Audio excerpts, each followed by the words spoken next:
Just going back to Ukraine for 1 second. We have an ocean separating us. The European nations together have spent $100 billion or maybe more than that, less than us.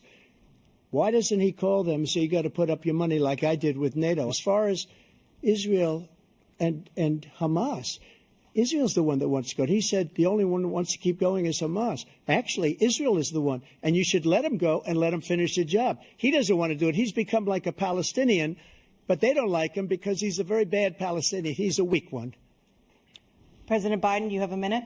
I've never heard so much foolishness. This is a guy who wants to get out of NATO. Are you going to stay in NATO? He's going to pull out of NATO. The idea that we have, our strength lies in our alliances as well. It may be a big ocean, but we're ever able to avoid a war in Europe, a major war in Europe?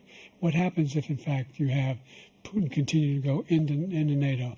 We have an Article 5 agreement. Attack on one is attack on all. You want to start the nuclear war he keeps talking about, go ahead. Let Putin go in and control Ukraine and then move on to Poland and other places. See what happens then. He has no idea what the hell he's talking about. Well, I said my retribution is going to be success. We're going to make this country successful again, because right now it's a failing nation. My retribution is going to be success. But when he talks about a convicted felon, his son is a convicted felon at a very high level. His son is convicted, going to be convicted probably numerous other times. Should have been convicted before, but his Justice Department let the statute of limitations lapse on the most important things. But he could be a convicted felon as soon as he gets out of office. Joe could be a convicted felon with all of the things that he's done. He's done horrible things. The idea that I did anything wrong relative to what you're talking about is outrageous. It's simply a lie, number one. Number two, the idea that you have a right to seek retribution against any American just because you're president is wrong. It's simply wrong. No president's ever spoken like that before. No president in our history has spoken like that before.